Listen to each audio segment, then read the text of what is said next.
This is a mechanical 5-digit counter. This is made by a company called Veeder. I don't know if the camera will make out any of the imprinting right there. This would have been mounted with 2 screws. As you see, there's 2 holes there. Likely it would have been flat blade screws. There's a little crank, if you will, on the side, and that actually has a flat blade screw. This was not actually the one I had as a kid. There was another one I had, and I don't know what happened to that. I know it broke, and I don't know where it ever went. And where I got this one, I haven't a clue. This, I was like 3 years old with something like this. This counter was used in something like those old school cigarette machines that used to be around back in the day in the 50s, 60s, 70s, and even through the 80s sometime. And when you would pull the lever on that machine, it would increment the counter by 1, and that way whoever would service the machine would be able to see how many packs of cigarettes were sold and could effectively do an inventory if they wanted to. It only counts in one direction. You'll see if I turn it backwards, it does not increment.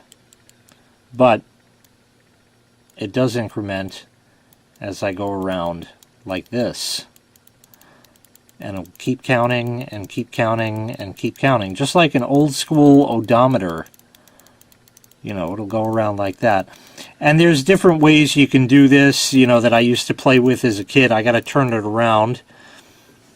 You know, you can take it like this, and then you can spin it around. This is what I used to do playing with it as a kid. You'd spin it around like that. Or if you really wanted to increment, you could take a pen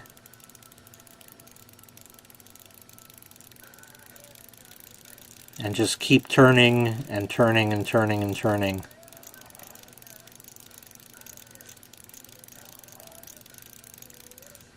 And you'll notice again, if I go backwards, it does not decrease the count. It only goes up in one direction. So that's really all I know about it. If anybody has any further information, I'd love to know. Especially where you can get more of these things, because I'm pretty sure they're not really made, at least in this kind of capacity anymore. It looks like it was actually held together with flat blade screws as well, little tiny flat blade screws.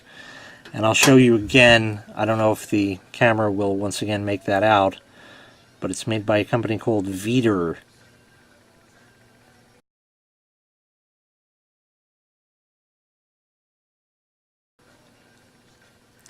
So just one of those interesting little things I had since I was a kid, and I would just sit with this for hours, and eventually your hands would get tired, and then, you know, that would really be enough of it. So I think I'll just run this up to, oh, maybe 57,000, and we'll call it good.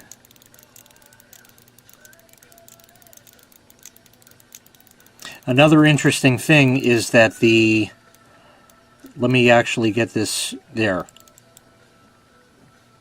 I'll turn it around like this. 1, 2, 3, 4, 5, 6, 7, 8, 9, 10. And the little thing is back in exactly the same place. You can see the weird angle. We'll go again. 1, 2, 3, 4, 5, 6, 7, 8, 9, 10. And it's back in exactly the same place. So we'll just run this up to 57,000.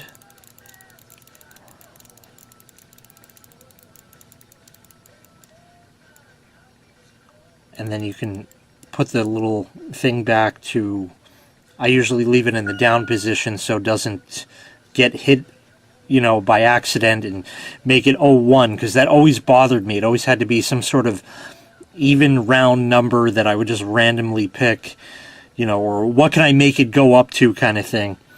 So anyway, just a little toy I had as a kid. This is what I played with, folks. I mean, we didn't have or we had, I didn't have shit when I was a kid, so I'd get little things like this and that my dad would find, or I don't know what the deal was, and I'd be happy with that. I once had as a toy a string that was red and green striped, sort of like you'd get at a bakery, and it had a spring on the end. Now that was actually a part for an IBM printer, I think, but you know, I made a toy out of it. I don't know what the hell I did with it and where it is today. It's probably gone, but you know, I had stuff like that, simple little stupid things like that, and this was the joy I had as a child. Very, very, very dull boy. Thank you for watching. Make sure you click like, make sure you click subscribe, and hey, you know, while we're at it, why don't we get 57,000 subscribers? Take care.